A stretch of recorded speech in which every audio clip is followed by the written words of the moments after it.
Hello, my name is Michael O'Keefe, aka The Movie Wist.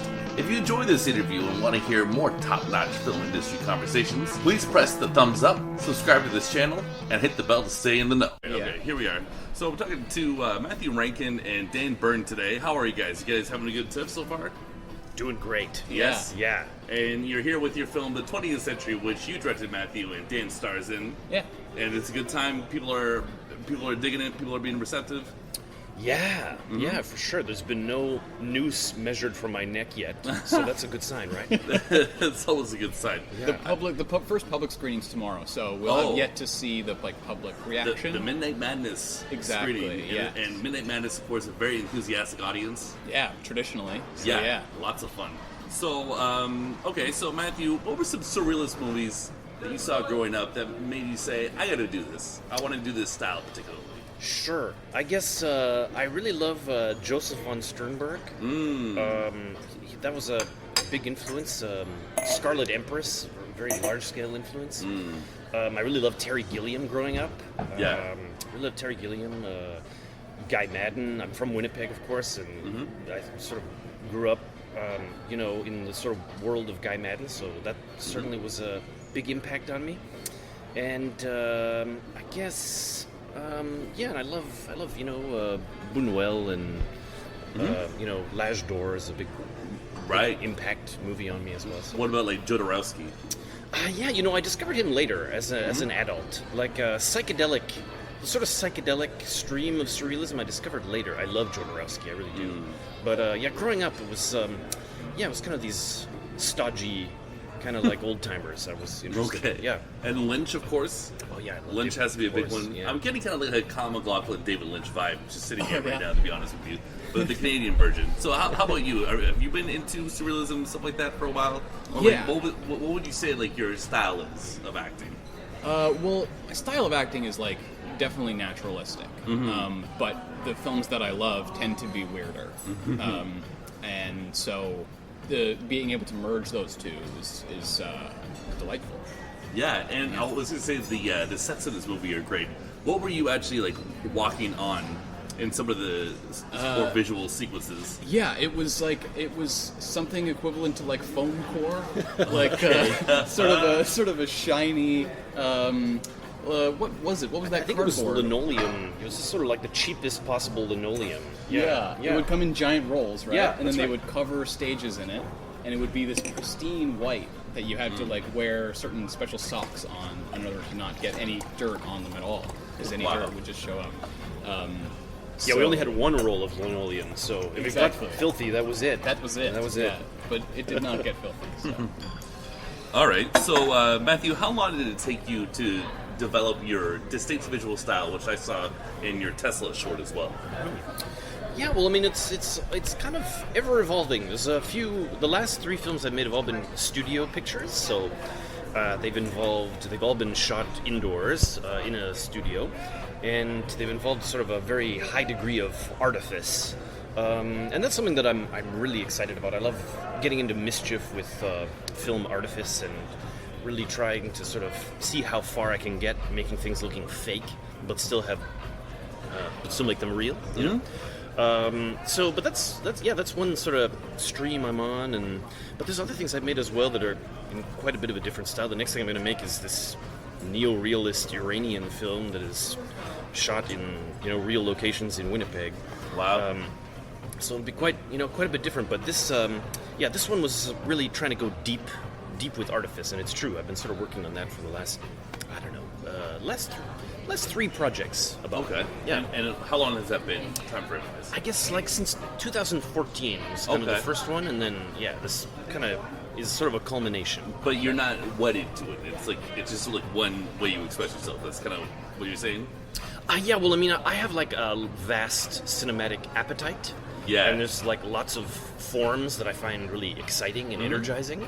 And this is certainly one, and it's a very important one for me. But yeah, they sort of. I like to sort of change things up, and I like to put myself in danger. I feel like with every film, you should feel like you're relaunching the Hindenburg a little bit, and knowing full well that it's going to explode. So I like that. I find that really energizes me, and I like to not really be totally certain if I can pull it off. Okay. I think I heard Refn once say like he gets high off failure, the possibility of failure. Yeah, when the stakes are big and you could, and you run the risk of total disaster. I mean, this was like a completely unbridled sort of project for the budget. I mean, we had this very sort of Dollarama scale budget, and I insisted on this very unbridled, completely unreasonable program. But yeah, I'm really excited about the results. Well, I think that's totally reasonable. And Dan, how did you get into acting? Through like improv is kind of where I started. In high school or In before high that? school, yeah. Okay. The Canadian Improv Games, which are centered in Ottawa. I did that, yeah. Yeah, exactly. 1 year. Yeah, so that was where my performance started, and made friends through that, and then made, created works with those friends, and it was that seed that started everything going. All right. And and what else have you done? Any other? Is this your like biggest film to date? Would you say? It's certainly like the most high profile, like biggest undertaking, for sure. So What are some other film roles you've done? like film or TV? Just tell me everything. Okay, Or- well, or the a biggest, synopsis of everything. the most high Yeah. profile one would be Fargo. Did season 2 of that show. Wow. The FX show. Big. Yeah, big one. And then I did a TBS show last year. What's another big one though?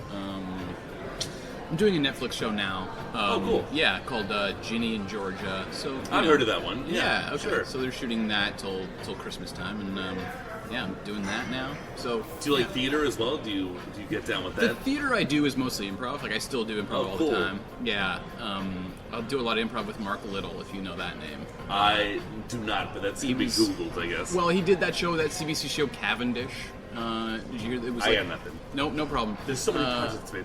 You're more of a film guy. I get it. It's Yeah, fine. that's true as well. That's true as well. Room for Rent. Did that ring a bell? It rings a bell, but I Okay. have no images. No problem. So he's around, and so he and I improvise a lot together. Cool. That's the theater I do. Well, okay, I like that. I improvise on the red carpet. Oh, okay, That's yeah. my kind of improv. Exactly. You take a suggestion, and that suggestion is this celebrity approaching you. More or less, and Yeah. kind of make up whatever. I talked to Nick Cage the other day, and I asked him about his dark energy, and he had interesting things to say about that. Did he? Oh yes. He. That's for another time. Though. I would it's like not to about hear your me. impression, but... Oh, okay. So I will. I said, Nick Cage, are you a man of dark energy? Yeah. And did you use that for this project? He says, I'm a man of many energies. I do have dark energy. It really depends on what side of the bed I get up in the morning. That's fair. And then talked about working with Richard Stanley and another color coming from outer space and all Oh, that wow. stuff. Okay. It got trippy really fast. Like immediately. So Matthew, this movie is kind of, sort of historical, right? Yeah. Historical impression maybe, and it's conceptual. It's your idea, your notion of Canada as an idea. So what is Canada as What a is concept? I know it's like land and people and stuff, but like what is the creed? Yeah, well, I feel like it's a concept that might really only exist in the brain of Mackenzie King. Okay. This thing is like, it's based on it's a historical fantasia, and I would describe it as a nightmare that Mackenzie King might have had in 1899. And it's sort of a reprocessing of historical events, much like, we reprocess the events of our lives when we have a nightmare, right? People, events, things, they take on new forms, but they kind of inform and process the meaning of our waking lives, right? So yeah, I would describe it as like, sort of like, Canada as, I don't know, if you were to think about Canada in a ayahuasca ceremony, this is probably what it is, it's kind of like that. So yeah, what that means, I think that what it means is, I guess the point I'm trying to get at with all of that is that it's like it's an idea and it's a story that we tell ourselves, and it's something that is imagined, and it might really not be real. Okay. Why isn't that real? Why do you believe that? Well, I mean, like, what does it really mean to, like, what do provinces really mean? Like, what does that mean? You know? Ontario, British Columbia. What does that mean? It's Maritimes. it's a space, and we've invented this kind of structure for it.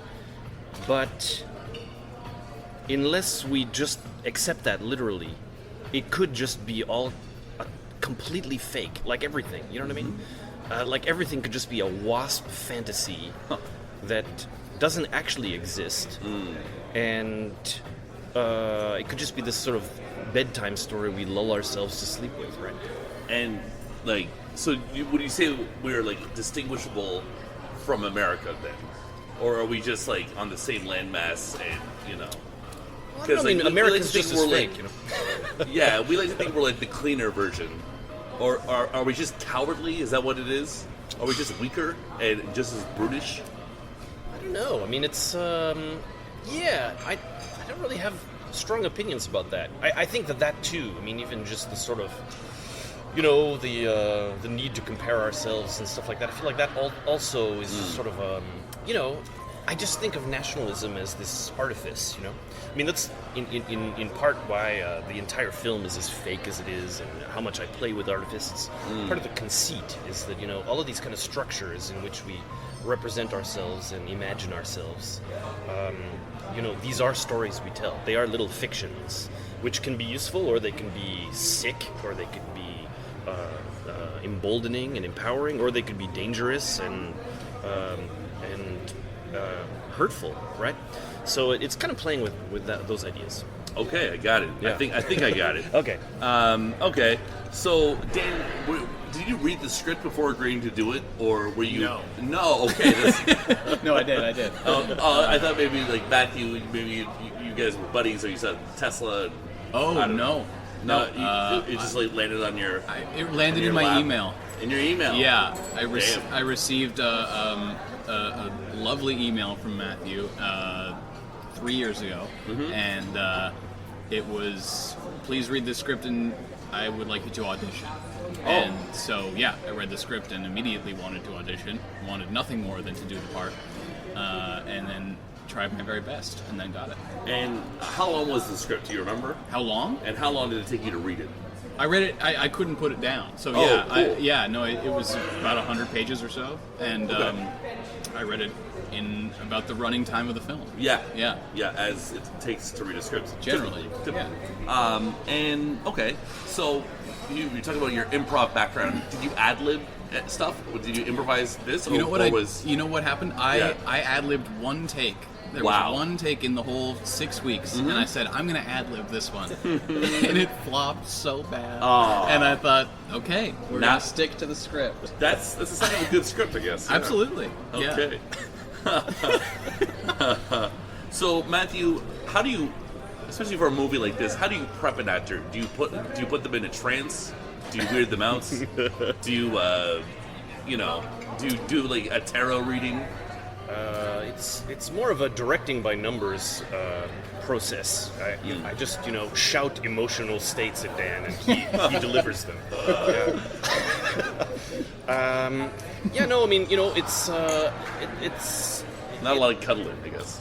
well, it's all about it's all about just sort of people getting on the frequency of the thing. It's a weird thing. And we just had this amazing cast, and people could just get into it. You know what I mean? It's one of those things you have to sort of get. I mean, when they say that casting is, I don't know, 100% of your job or whatever it is, it's really true. I mean, you sort of you get all the right people on it, and then it's just easy. Dan, I was such a fan of his work. I was followed his career for like a while, and I was really kind of starstruck by Dan when I finally met him. And, Wow. And it was just incredible. Dan just understood it right away, and it was actually very simple on set. It just came down to little mechanical things about move this way and move that way. And so it was a wonderful experience. Okay, I see. And then, who was your favorite actor to work with on this project? I'm sure They were all wonderful, but who was the most wonderful? Well, one of my closest friends, Brent Skagford, is in it, and he's marvelous. Thank you very much. But the actor Louis Negan is quite special. He plays the mother. Right. Yes. Right.